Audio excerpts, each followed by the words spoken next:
What if I told you that the most important war in human history didn't happen on a battlefield, but in the sky over Africa, and the losers were the ones who actually saved the world?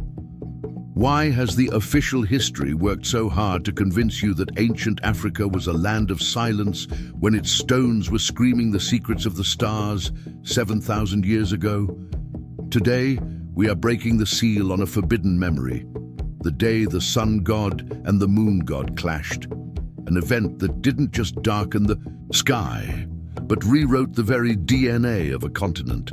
From the impossible star maps of the Dogon to the star iron forged in the heart of the Sahel, we're revealing the hidden technology of the soul that was buried to keep you from knowing who you really are. This isn't just a myth, it's a cosmic detective story that changes everything we know about the past and the future. Before we reveal the secret that was hidden in the shadow of the black sun, join our circle. Hit that subscribe button, light up the like, and tell me in the comments, from which corner of the world are you listening to this ancestral revelation? The ancestors are watching, and the rhythm is just beginning. The air in the Sahel's always been thick with electricity, but on that particular morning, the wind just stopped.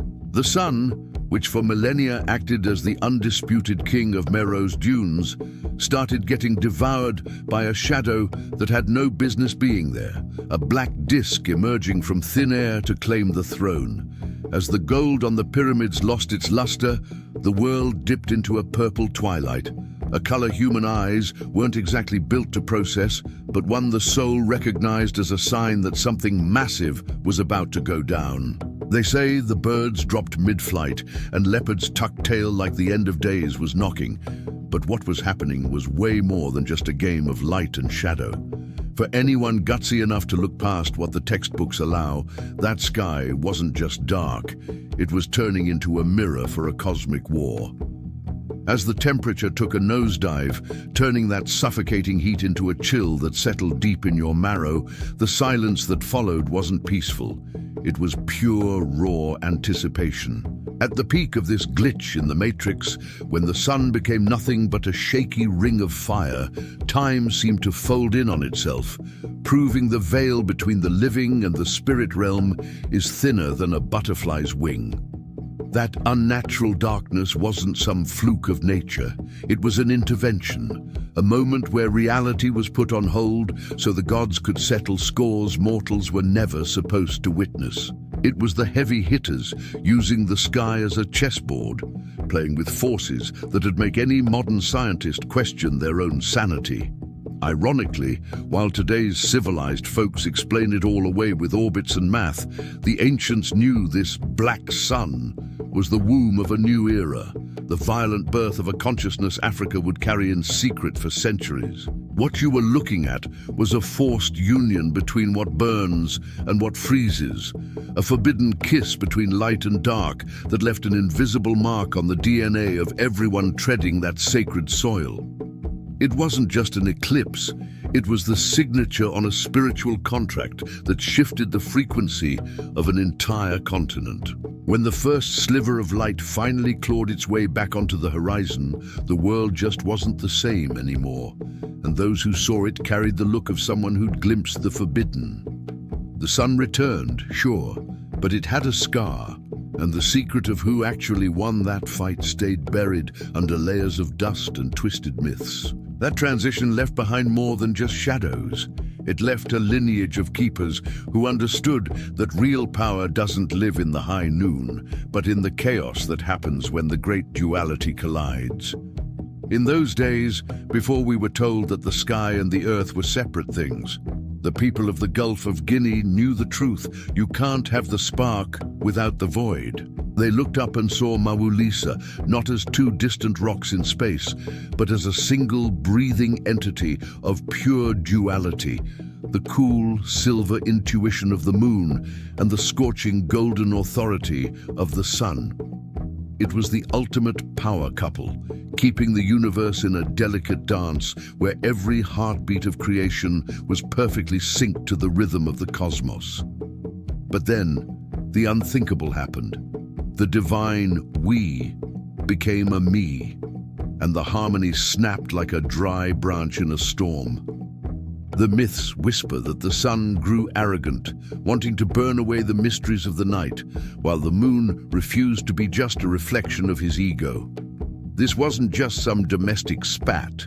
It was a cosmic schism that vibrated through every village and every soul as the two halves of the divine began to pull away from each other, threatening to tear the fabric of reality right down the middle. While modern skeptics might roll their eyes at the idea of deities having a falling out, the ancients felt the shift in their very bones, a sudden jarring dissonance in the frequency of life.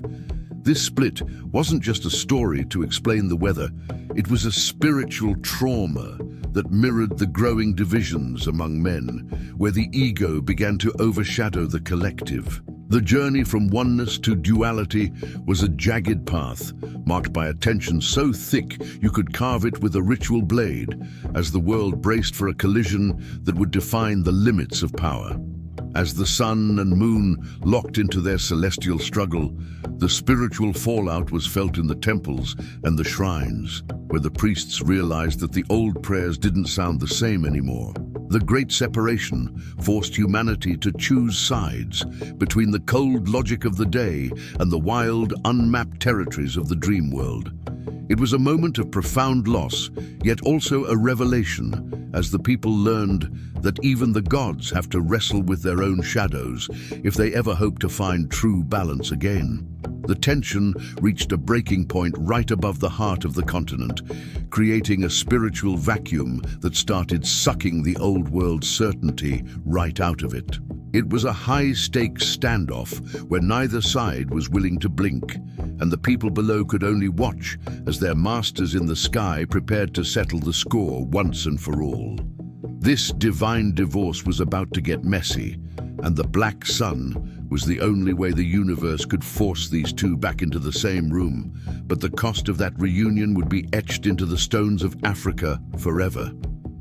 Deep in the heart of the continent, long before the Iron Age was supposedly handed to them by outsiders, African blacksmith priests were playing with fire from a completely different league.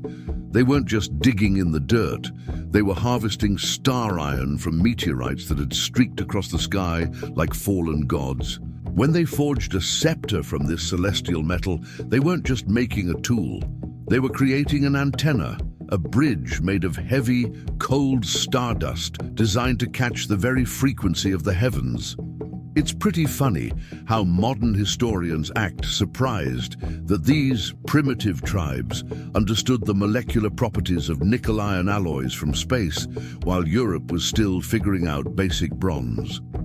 These scepters were the ultimate forbidden tech, vibrating with a hum that only the initiated could feel in their palms.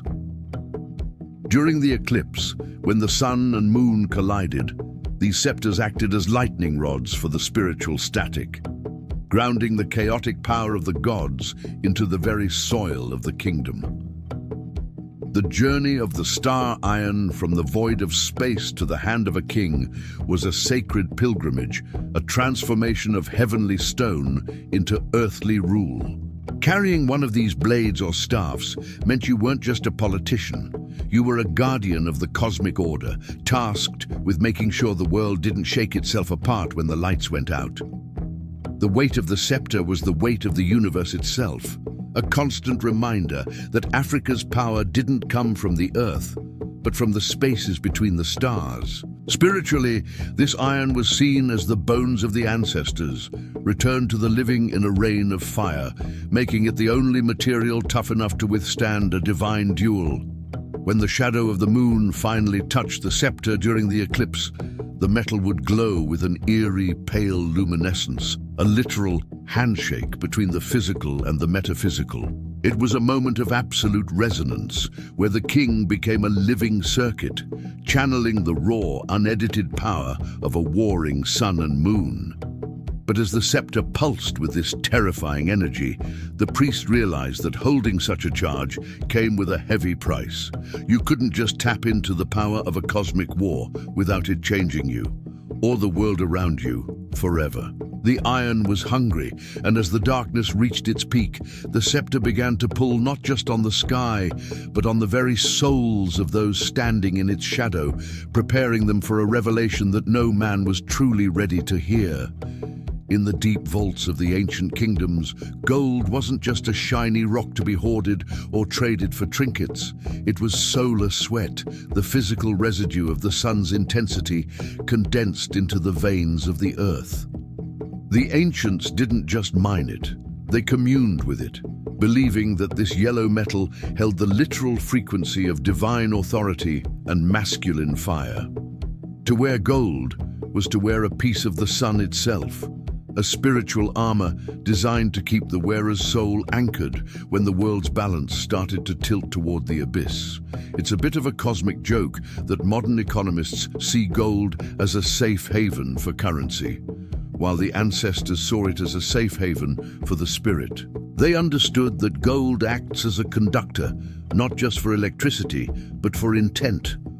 During the Great Eclipse, the alchemists of the savannah used massive gold plates to reflect the dying light, attempting to catch the fleeing essence of the sun god before the moon could swallow it whole. It was a high-stakes game of spiritual preservation, played with the most incorruptible substance known to man. The journey into the goldsmith's forge was a descent into a sacred womb, where the metal was purified by fire to match the purity of the celestial light. Every ring, every pectoral, and every mask was a coded message, a vessel built to store the mana of the day star, so that the people wouldn't lose their way during the long nights of history. This wasn't vanity, it was survival gear for the soul, a way to ensure that even if the sun vanished from the sky, his warmth would still pulse against the skin of his children. Spiritually, this golden anchor created a tether between the throne and the firmament, making the king a terrestrial sun around which the social order revolved. When the moon god made his move to darken the world, it was the gold that held the line, vibrating in sympathy with the hidden sun and refusing to let the darkness become absolute. It was a silent, shimmering resistance, a reminder that some lights are so deep-seated that no shadow, no matter how large, can ever truly extinguish them. But even the purest gold couldn't stay untainted forever by the greed of those who forgot its true purpose. As the eclipse reached its totality, the golden artifacts began to feel heavy with the weight of the cosmic struggle, absorbing the shockwaves of the divine collision.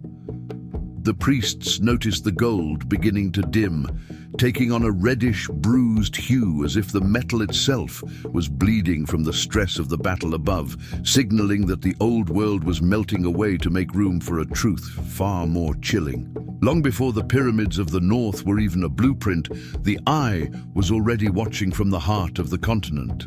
It's funny how the history books treat the Eye of Horus like a purely Egyptian invention, when it was actually a much older, deeper symbol of the Great Watcher that guarded the trade routes of the interior. This wasn't just a drawing, it was a spiritual surveillance system, a mark of protection that ensured the divine order, or Ma'at, remained intact even when the gods themselves decided to go to war. The irony is thick here. Modern scholars love to slice Africa into sub-Saharan and north, as if a desert could stop the flow of a soul. But the eye was the bridge, a silent witness to the fact that the wisdom of the Nile actually flowed up from the Great Lakes and the mountains of the moon. During the eclipse, the eye wasn't just a symbol, it was a lens. It was believed that through this sacred geometry, the ancestors could peer through the darkness of the black sun to see the true face of the Creator, unmasked by the blinding glare of the day. This journey into the vision of the deep meant looking past the physical struggle in the sky to understand the spiritual mechanics behind it.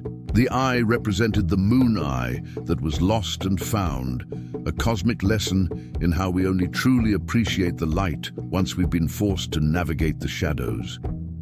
To the initiates, the eclipse was the moment the eye blinked, a cosmic reset button that allowed for a split second of pure, unedited reality to leak into our world, revealing the hidden gears of fate. Spiritually, having the eye meant you possessed the sight to see the moon god's strategy before he even made his move. It was the ultimate weapon of the priesthood, allowing them to remain calm while the rest of the world was losing its mind in the darkness. They understood that the lost eye wasn't a tragedy, but a necessary sacrifice to gain a higher form of perception, one that didn't rely on the sun's rays, but on the inner light that burns in the marrow of the bone. As the shadow reached its peak, the eye seemed to open wider in the minds of the faithful, catching a glimpse of a sub-Saharan truth that had been scrubbed from the later, more civilized versions of the myth. They saw that the struggle wasn't about good versus evil, but about the terrifying beauty of a universe that refuses to be static. But as the eye stared deeper into the void, it saw something else, a hidden code written in the very stars that the eclipse had revealed, leading to a secret that would be woven into the very fabric of African identity. It's a bit of a coincidence, isn't it? How modern mathematics is just now catching up to the complex patterns African weavers have been wearing for centuries. These Adinkra symbols and geometric glyphs weren't just fashion. They were a high-level programming language for the soul, a way to compress the entire mechanics of the solar system into a single stamped image. While the experts labeled them as simple tribal art, the initiates knew they were holding a digital map of the stars, designed to decode the very event that was currently erasing the sun from the sky. The irony of the literate world is that it forgot how to read the universe without a book, while the people of the forest were reading the sky through the patterns in their cloth. Each symbol, like the Gaianyame, acted as a cosmic firewall, protecting the wearer's psyche from the chaotic energy being dumped onto the earth during the divine duel. It was the ultimate hidden in plain sight strategy, carrying the blueprints of the universe on your back, while those who sought to conquer you saw nothing but pretty designs. This journey into the thread of truth reveals that the eclipse was actually the key that unlocked these symbols.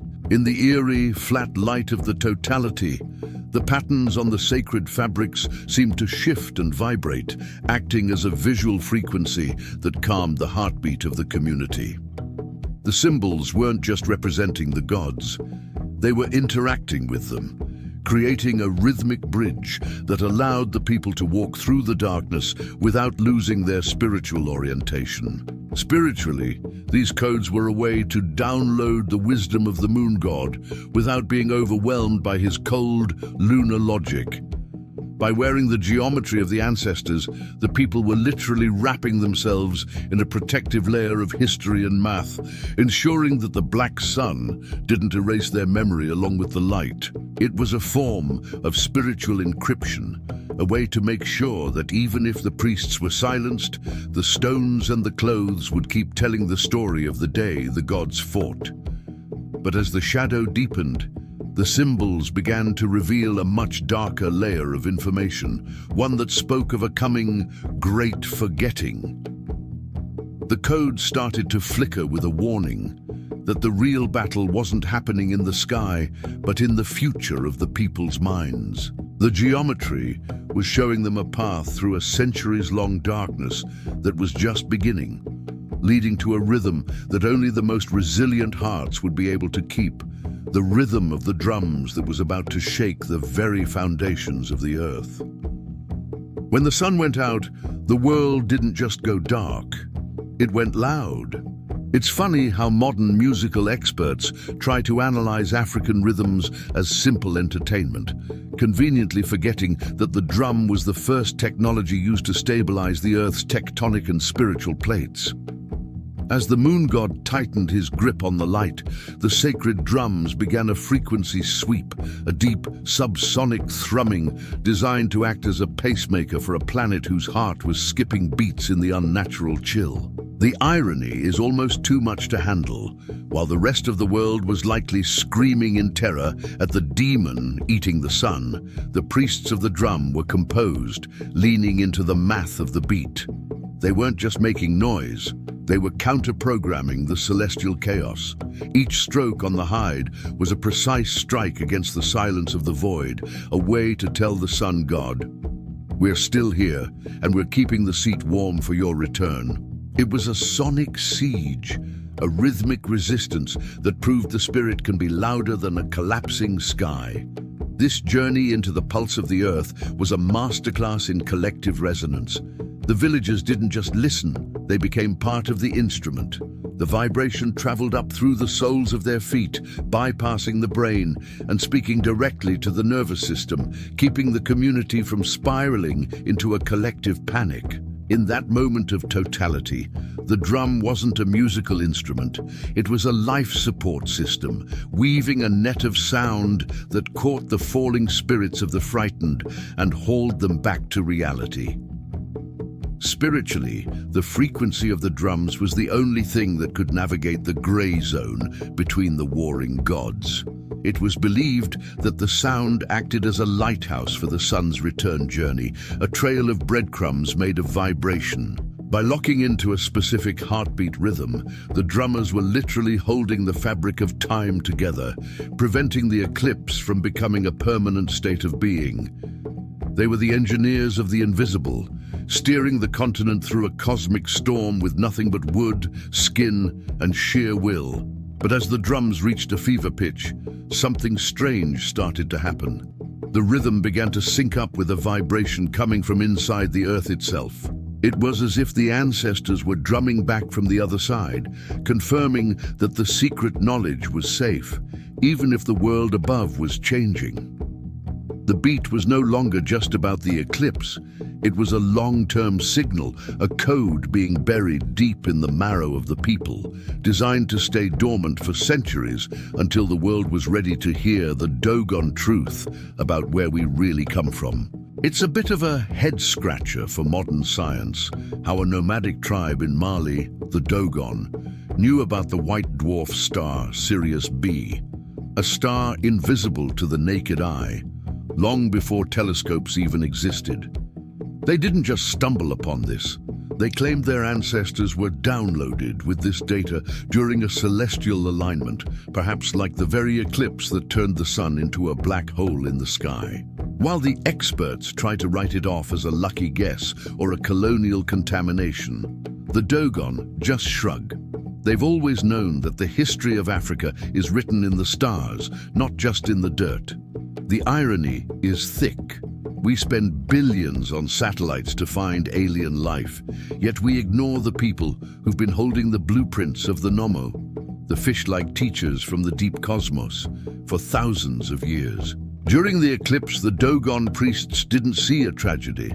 They saw a portal opening, a moment where the interference of the sun was dialed down so the whisper of the dark companion star could finally be heard. It was a cosmic radio check, proving that Africa has always been the primary receiver for the universe's most classified information. This journey into the Nomo's wake takes us past the physical world and into a realm where biology and astronomy are the same thing. The Dogon knew that the rotation of the stars mirrors the rotation of the seeds in the earth, a fractal logic that modern physics is only now starting to admit might be true. They understood that humans aren't just from Earth, but are cosmic orphans waiting for the right frequency to call them home, and the eclipse was the ultimate long-distance signal.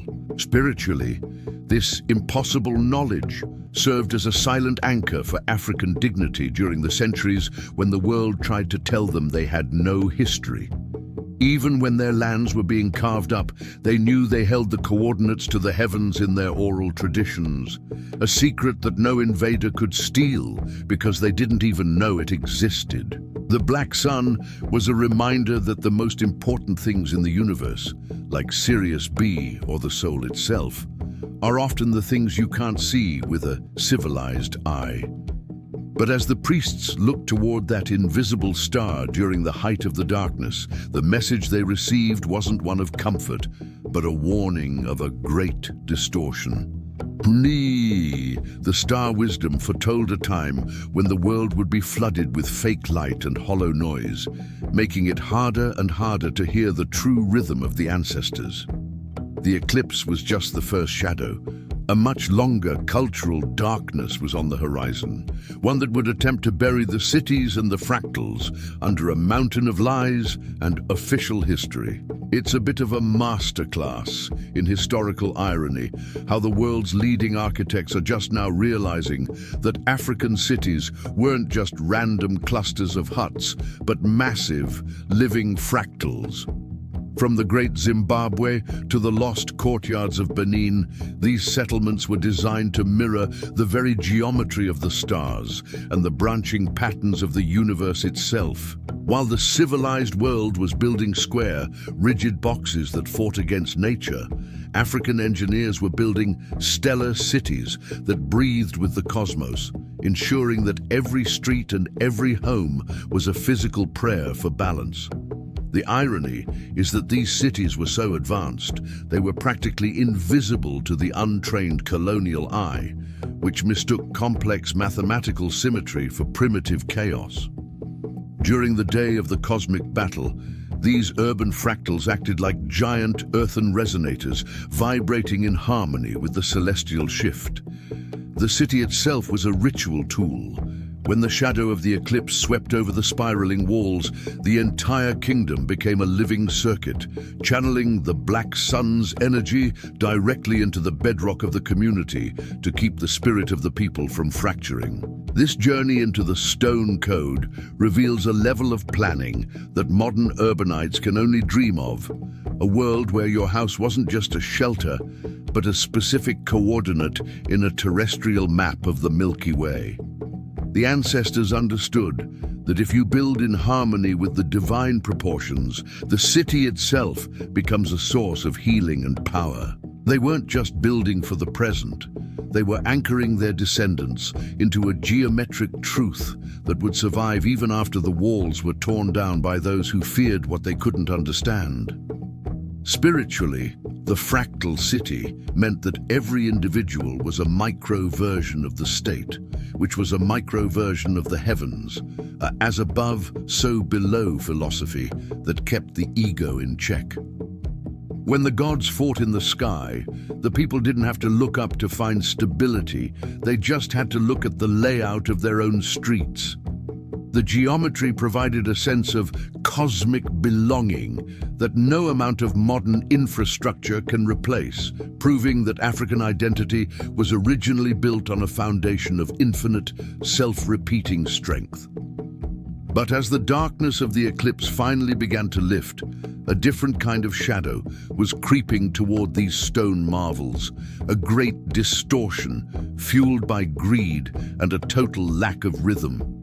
The cities of fractals and stars were destined to be labeled as mysteries or accidents by historians who couldn't admit that Africa had mastered the math of the soul long before the first compass was ever held in Europe. This was the start of the Great Hiding, where the most profound truths were buried in plain sight, waiting for a generation brave enough to look at the patterns once more. It's a bit of a coincidence, isn't it, that just as the sun was being erased from the sky, the history of a whole continent was being prepped for the same treatment. The Great Distortion wasn't just a side effect of the eclipse, it was a calculated move by those who realized that a people who know they are made of star stuff are impossible to chain.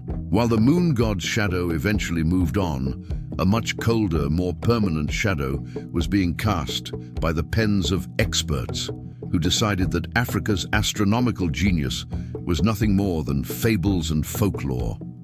The irony is almost painful.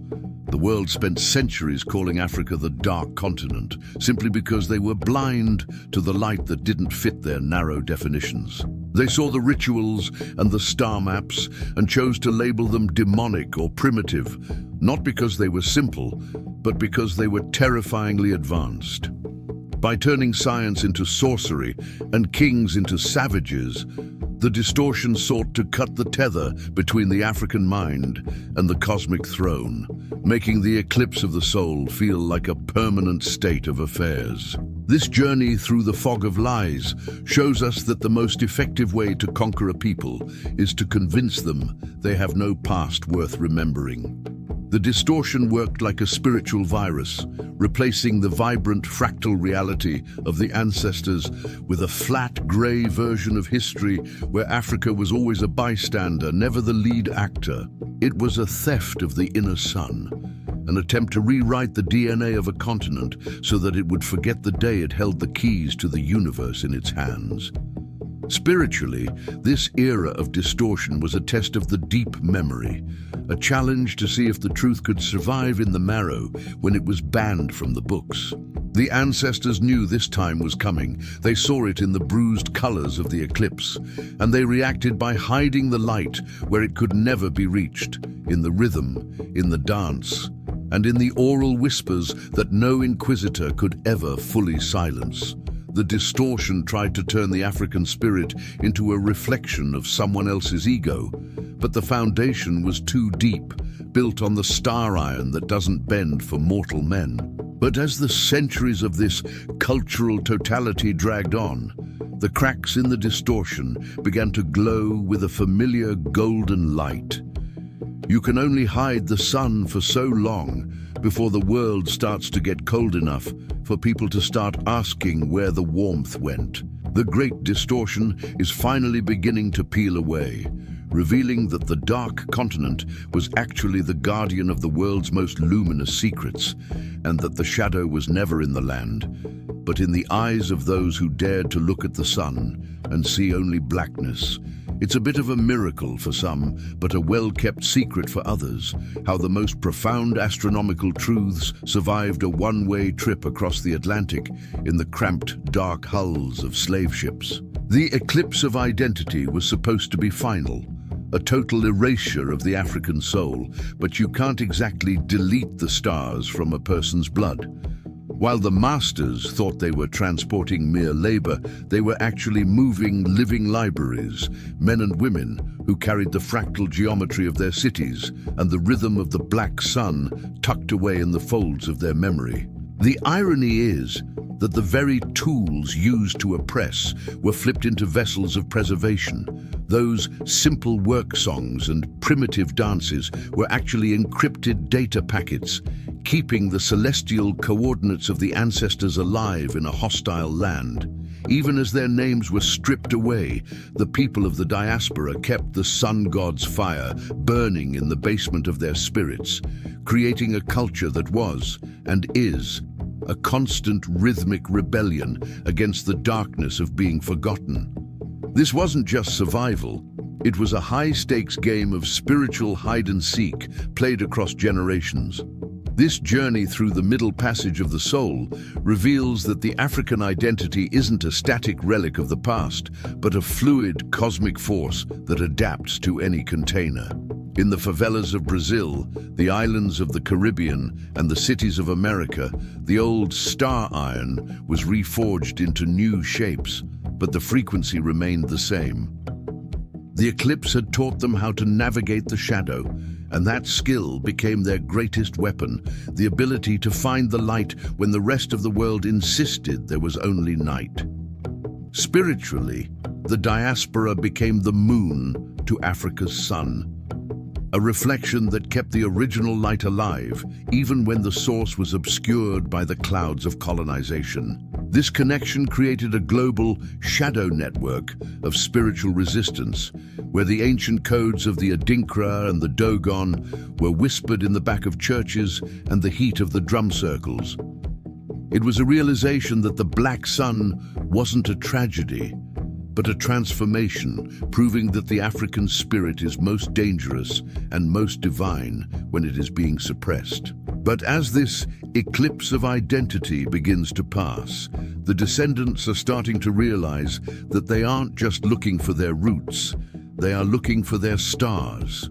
The shadow is moving, and as it does, it's revealing a global lineage that is finally ready to reclaim the solar sweat and the star iron of their true heritage. The long night of the soul is ending, and the first rays of the new dawn are showing that the lost identity was never really lost. It was just waiting for the world to be brave enough to handle its brilliance once again. It's a bit of a glitch in the modern narrative, isn't it? How we've been taught that ancient wisdom is a dead thing, a relic to be dusted off in a museum. But if you look closely at the way the African diaspora still moves, prays, and creates, you'll see that the great battle in the sky never really ended. It just shifted into the blood. Those mysterious patterns in urban fashion, the specific swing in a bass line, or the way a community gathers in a circle, are all echoes of the fractal math and stellar rhythms that were supposed to be lost to the shadow of the eclipse. The irony is that the world is currently starving for the very balance that Maulisa represented, while the experts keep looking for answers in algorithms and silicon. They've spent centuries trying to scrub the black sun out of the history books, yet they can't explain why the pulse of Africa continues to set the tempo for global culture. The modern distortion tried to turn us into consumers of light, but the ancient frequency is turning us back into conductors, people who understand that you don't fight the darkness. You use it as a canvas to show how bright you can burn. This journey into Memory 2 shows that the resistance didn't just survive, it evolved. The star iron isn't just in a scepter anymore, it's in the steel of our skyscrapers and the silicon of our phones, waiting for the right spiritual software to activate its true potential. We are living in a time of a great resyncing, where the wisdom of Nabtaplaya and the Dogon is leaking back into the mainstream through art, science, and the sheer refusal of the African spirit to be dimmed. It's a spiritual homecoming that doesn't require a passport, just an ear for the rhythm. Spiritually, the impact is a slow-motion revelation. Every time a young person discovers the true origin of their lineage, or a scientist admits that tribal math is actually advanced physics, a piece of the eclipse breaks away. We are reclaiming the eye that sees through the fake light of the modern era, finding a sense of sovereignty that isn't granted by a government, but by the cosmos itself. The ancestors didn't just leave us stories. They left us a survival kit for the 21st century, hidden in the very things we were told were superstitious. But as the shadow finally clears and the sun and moon settle back into their eternal dance, we realize that the Africa we are looking for isn't just a place on a map, it's a state of being. The long-term plan of the Black Sun was to forge a people who could survive any darkness and still recognize the light. The reflection is complete, the connection is restored, and as the world watches, the dark continent is proving to be the brightest beacon we have left. The question isn't whether the light will return, but if we're ready to handle the truth it's about to reveal. It's a bit of a full circle moment, isn't it? How the world is finally waking up to the fact that the dark continent was actually the guardian of the world's most luminous secrets. We've spent centuries acting like Africa was a passenger in the vehicle of history, while all along it was the one holding the map of the stars and the keys to the engine. The Black Sun wasn't a curse or a sign of doom. It was a cosmic save point, a moment where the most profound truths were encrypted into the culture, waiting for a time when the world was actually mature enough to handle them without breaking them. The irony is that as we race toward a future of AI and space travel, we're finding that the answers aren't in the new gadgets, but in the old rhythms. Udri, the star iron of the ancestors, is still vibrating in the bones of the diaspora, proving that you can't colonize a spirit that knows its own coordinates in the universe. The shadow of the great distortion is finally retreating, not because the world got nicer, but because the truth has a way of being patient, waiting under the sand and within the drumbeat until the experts were tired of being wrong. This journey into the Great Awakening shows us that the battle between the sun and moon was never about who was stronger, but about the beauty of the struggle itself. It taught us that the eclipse of African history was just a phase, a necessary period of darkness, where the roots could grow deep enough to support a canopy that now reaches across the globe. We aren't just recovering history.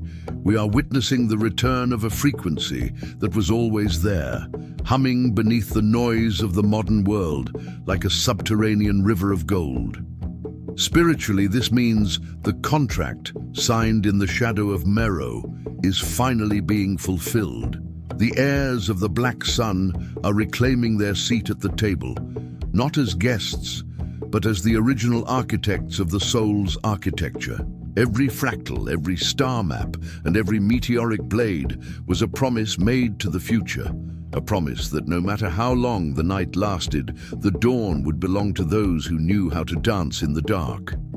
The forbidden Africa is forbidden no more. It is simply the reality that we are all now forced to reckon with. But as the light of the new era hits the old stones, we realize the story doesn't end with us knowing the truth. It begins with us living it. The day the sun fought the moon changed Africa forever. But the day Africa remembers its victory will change the entire world. The secrets are out, the rhythm is set, and the sky is clear. The only thing left to do is to step out of the shadow and reclaim the fire that was never truly lost. The shadow has finally moved on, but the world it left behind is no longer the same. We have walked through the purple twilight of Meroe, felt the hum of the star-iron scepters, and decoded the fractal secrets hidden in plain sight. This journey proves that the history we were taught was merely a veil, a temporary eclipse intended to hide a sun that burns far too bright for those who seek to control the narrative of the human spirit. But remember, the story of Africa doesn't end with a return to the light. It continues in every beat of the drum, in every scientific breakthrough that mirrors ancient math, and in the very blood of those who carry the deep memory into the future.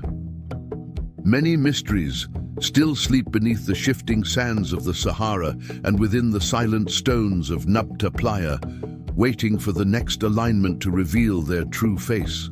The Black Sun was not an end, but a transformation, a reminder that the most powerful truths are often those that survive the dark.